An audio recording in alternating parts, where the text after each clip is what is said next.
ভোটের আগে দান খয়রাতি সংস্কৃতির কড়া সমালোচনা সুপ্রিম কোর্টের। দেশের আর্থিক উন্নতির পক্ষে অন্তরায় এমন নীতির পুনর্মূল্যায়ন প্রয়োজন। দেশের বেশিরভাগ রাজ্য রাজস্ব ঘাটতিতে ভুগছে, তাও রাজস্ব ঘাটতিতে ভোগা এইসব রাজ্য দান খয়রাতি দিয়ে চলেছে। দেশে কি ধরনের সংস্কৃতি আমরা চালাচ্ছি, এতে আমরা চিন্তিত। টাকা পয়সা থাকলে হাসপাতাল, স্কুল, কলেজের উন্নতিতে জোর দিন। ভোটের আগে ফ্রিতে জিনিসপত্র না বিলিয়ে রাজ্যগুলো নিজেদের নীতির সমীক্ষা করুক। রোজগারের সুযোগ তৈরি করা রাজ্যের কর্তব্য।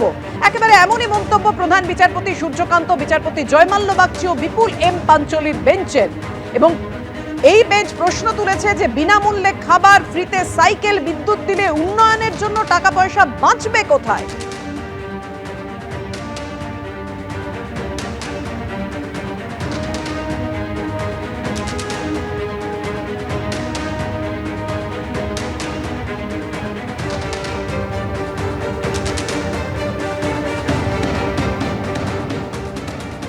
অর্থাৎ দান খয়রাতি নিয়ে সর্বোচ্চ আদালতের এই কড়া সমালোচনা, এই উদ্বেগ প্রসঙ্গে বিজেপি এবং সিপিএম এর কি বক্তব্য, পরপর আপনাদের সাথে।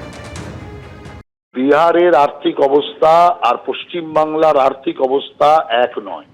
বিহার এইরকম দেনায় ডুবে নেই, আর এই সরকার নিলামে ওঠার অবস্থায় এনেছে পশ্চিমবঙ্গকে।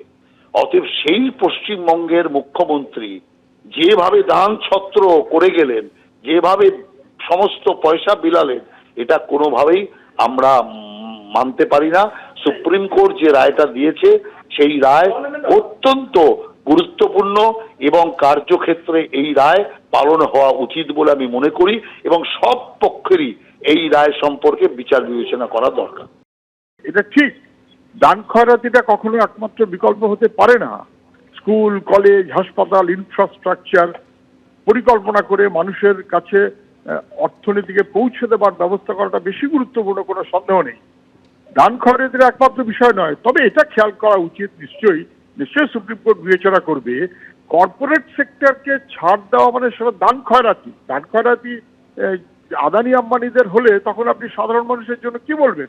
যার খাওয়া জোটে না, যে একেবারে নিরন্ন, তার পাশে থাকতেই হবে সোশ্যাল ওয়েলফেয়ার স্কিম, তার পাশে থাকতেই হবে।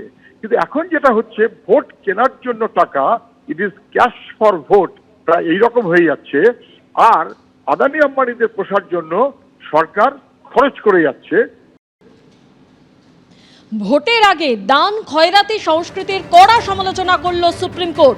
সুপ্রিম কোর্ট বলল যে এই নীতির পুনর্মূল্যায়ন প্রয়োজন রয়েছে।